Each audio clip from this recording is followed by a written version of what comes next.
Hello everyone, welcome back to our channel. आज से हम सोशल साइंस की जो न्यू एजुकेशन पॉलिसी के तहत जो न्यू एनसीईआरटीज़ आई हैं उनके डिस्कशन करेंगे। हम 6th क्लास से लेके 12th क्लास तक की एनसीईआरटीज़ के सारे चैप्टर बहुत अच्छी तरीके से पढ़ेंगे। वीडियोस छोटी छोटी होंगी ताकि आपको देखने में आसानी हो और समझने में भी आसानी हो। तो आइए स्टार्ट करते हैं अपने 6th क्लास के first chapter locating places on earth से। तो क्या मतलब होता है इसका, लोकेटिंग प्लेसेस ऑन अर्थ? कि हम अर्थ पे चीज़ों को लोकेट कर रहे हैं। जैसे मान लो इसको अर्थ मान लेते हैं थोड़ी देर के लिए, ये अर्थ का ऊपर का सरफेस है। अगर हमें बताना है कि पहाड़ कहाँ है, हमें बताना है कि दिल्ली कहाँ है, हमें बताना है कि अमेरिका कहाँ है, तो अर्थ पे हम किस तरीके से बता पाएंगे कि किस लोकेशन पे हमारी अर्थ है, नहीं किस लोकेशन पे हमारा अमेरिका है, किस लोकेशन पे हमारा दिल्ली है, और किस लोकेशन पे पहाड़ है, किस लोकेशन पे माउंट एवरेस्ट है। ये सारी चीज़ें हम बता सकते हैं लोकेट करके चीज़ों को अर्थ पे। देखो आज हम 21st सेंचुरी में रह रहे हैं। आज तो ये करना बहुत आसान है। अगर हमें कहीं एक जगह से दूसरी जगह जाना है तो हम गूगल मैप का इस्तेमाल करते हैं, आसानी से उस चीज़ को की तरफ पहुंच जाते हैं। लेकिन हमेशा से ऐसा नहीं रहा था। पहले लोग अगर कहीं उन्हें जाना होता था तो वो मैप्स का इस्तेमाल करते थे। तो आइए जानते हैं मैप्स क्या होता है। सपोज़ करो आपने किसी को अपने बर्थडे पे इनवाइट किया, आपका नया दोस्त था, आपने बर्थडे पे इनवाइट किया, लेकिन उसको आपके घर का रास्ता नहीं पता। तो आपने क्या किया, एक पेज लिया और आपने कहा कि देख यहाँ से राइट जाना 2 किलोमीटर, 2 किलोमीटर राइट जाना, वहाँ पे एक चौराया पड़ेगा, उसके नीचे जाना कितना 1 किलोमीटर, फिर उससे राइट में जाना 1 किलोमीटर, और वहाँ से तीसरा जो घर होगा वो मेरा होगा।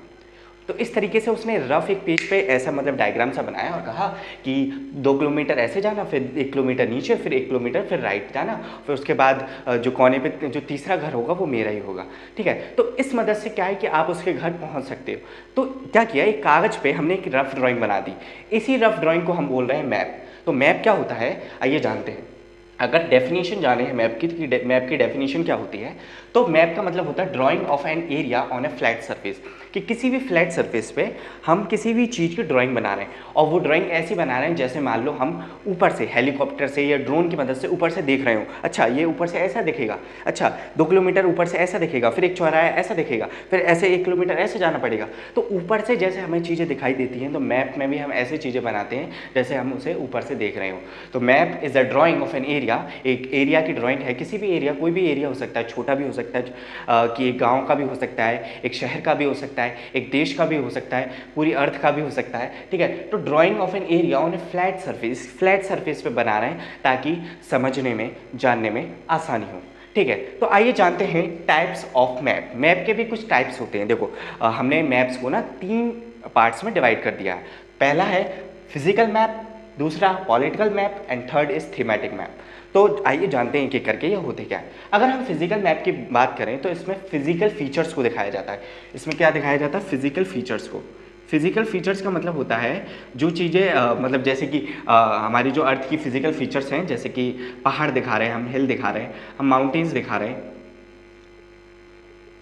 हम कोई रिवर दिखा रहे हैं, हम कोई प्लेट्यू दिखा रहे हैं, हम कोई पॉन्ड दिखा रहे हैं, या जितने भी फिजिकल फीचर्स होते हैं हमारे अर्थ के, वो सारी चीज़ें, हम कोई डेजर्ट दिखा रहे हैं, तो ये सारे मैप जो होते हैं इनको हम बोलते हैं फिजिकल मैप, जिसमें हम अर्थ के फिजिकल फीचर्स को दिखाते हैं, जैसे कि हिल्स, माउंटेन, डेजर्ट, रिवर्स, ये सारी चीज़ों को शो किया जाता है ऑन द फिजिकल मैप।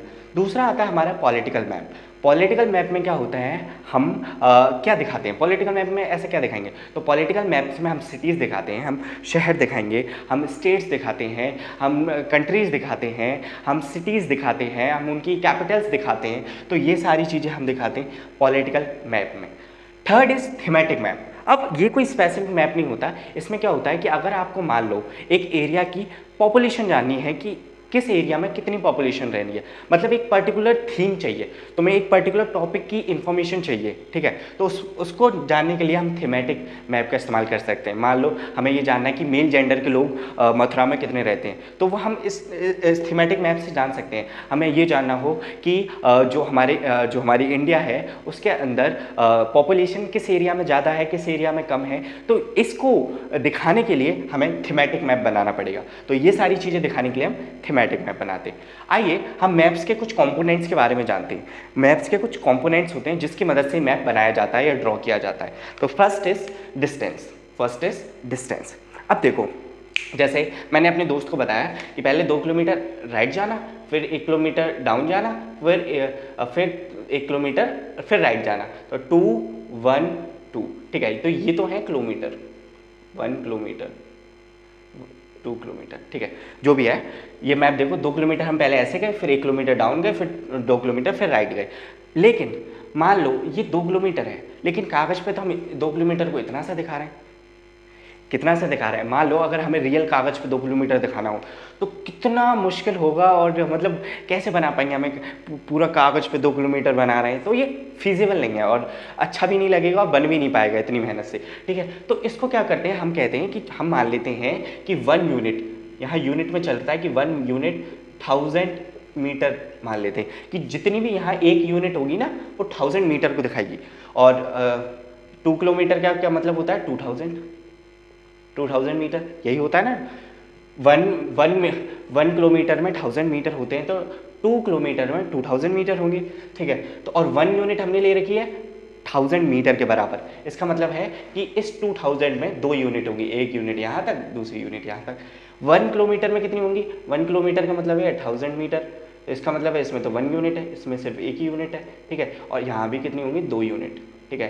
तो 1 यूनिट पहले हम राइट जाएंगे, 2 यूनिट हम पहले राइट जाएंगे, 2 यूनिट हम पहले राइट जाएंगे, 1 यूनिट हम नीचे जाएंगे, फिर 2 यूनिट दोबारा राइट जाएंगे। तो अब ये आसानी से हम ड्रॉ यूनिट की मदद से हम इन चीज़ों को ड्रॉ करके बता सकते हैं। और ये स्केल लेते हैं, हम स्केल लेते हैं कि बड़ी यूनिट को हम छोटे में दिखा रहे हैं, हम स्केल की मदद से उसको दिखा सकते हैं। तो इस तरीके से हम स्केल लेके डिस्टेंस को मेजर करते हैं मैप पे, क्योंकि मैप तो बहुत छोटा सा होता है, उस पर इतनी सारी चीज़ें दिखानी है। हमें शहर भी दिखा सकते हैं, हम पूरा नेशन भी दिखा सकते हैं, पूरी एक कंट्री दिखा सकते हैं, पूरा एक कॉन्टिनेंट दिखा सकते हैं। तो कैसे दिखाएंगे, ये छोटे से कागज़ पे, तो हमें स्केल लेना पड़ेगा और स्केल की मदद से ही हम डिस्टेंस को नाप सकते हैं। Second thing is direction.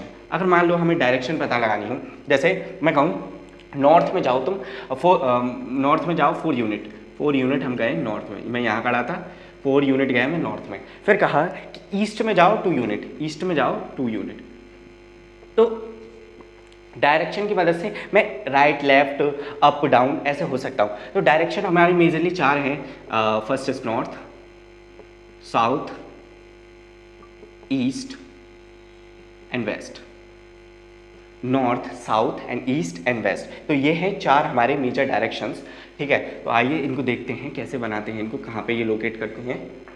सो ऊपर की साइड अगर हम ऐसे बनाते हैं तो ऊपर साइड होगा हमारा नॉर्थ, इधर साउथ नीचे, राइट हैंड ईस्ट और लेफ्ट हैंड वेस्ट। ये हो गई नॉर्थ, ईस्ट, साउथ, वेस्ट। तो ये है हमारे 4 डायरेक्शंस या 4 कार्डिनल पॉइंट्स बोल सकते हैं। अब इनके बीच में क्या है, मान लो कोई चीज़ यहाँ पे है तो कैसे बताएंगे वो कहाँ पे है। तो इन दोनों के बीच में तो नॉर्थ ईस्ट हो गई, नॉर्थ ईस्ट। इन दोनों के बीच में तो ईस्ट साउथ हो गई या साउथ ईस्ट हो गई। इन दोनों के बीच में तो साउथ वेस्ट हो गई। इन दोनों के बीच में तो नॉर्थ वेस्ट हो गई। तो इस तरीके से हम बीच के पॉइंट को भी लोकेट कर सकते, बता सकते हैं with the use of directions, हम डायरेक्शंस का इस्तेमाल करके। And our last point we will discuss today is symbols. मान लो मैप है ना, मैप में हमें पॉन्ड दिखाना है कि यहाँ पे इस एरिया में एक लेक है और इस एरिया में एक पॉन्ड है, यहाँ से रेलवे लाइन जा रही है। तो उसको जानते हैं हम एक एग्जांपल की मदद से। मान लो एक मैप बनाया मैंने, तो ये पैरेलल लाइन्स है और जो सीधी हैं ये दिखा रही है मेटल्ड रोड। मेटल्ड रोड का मतलब है जो पक्के रोड है ना, अच्छे कॉन्क्रीट से बनाए गए हैं वो रोड, उनको हम मेटल्ड रोड बोल रहे हैं। तो एक मेटल्ड रोड ये रहा और एक ये रहा, ये ऐसे क्रॉस में जा रहे हैं, ठीक है, प्लस साइन बना रहे हैं। फिर ये वाले कौन से हैं, जो मतलब डॉट दिखते हैं, ऐसे डॉट पैरेलल चल रहे हैं लेकिन डॉट है, ये है अनमेटल्ड रोड। अनमेटल्ड का मतलब होता है कच्चे रास्ते, है ना, जिन पे कंक्रीट नहीं है ना, कच्चे रास्ते। तो ये शो कर रहे हैं हमारे कच्चे रास्ते, 4 हमारे कच्चे रास्ते हैं। देखो ये क्या है, तो हमने एक ऐसा, हमने कहा कुआं दिखाना है, हमें वेल दिखाना है, तो हमने एक डॉट बना दिया जिसकी मदद से हमने कुएं को दिखा दिया। फिर हमें दिखाना था, पेड़ भी दिखाने थे, तो हमने ऐसा कुछ बनाया और प्लांट्स दिखा दिए। तो आसानी से ऐसे हम चीज़ों को सिम्बल्स के थ्रू रिप्रेजेंट कर सकते हैं मैप पे, ताकि आज चीज़ें जानने में आसान हो। यहाँ पे देखो ये हमने टेम्पल बना दिया छोटा सा, है ना। तो छोटे छोटे सिम्बल्स की मदद से हम मैप्स पे बता सकते हैं कि कौन सी चीज़ कहाँ पे है। और जैसे ये है, ये क्या साइन है, ये ग्रास का साइन है कि यहाँ पे घास है, ठीक है। तो मैप की मदद से हम क्या करते हैं कि एक एरिया की ड्राइंग बनाते हैं कि अगर हम ऊपर से उस एरिया को देखें तो वो देखने में कैसा लगेगा।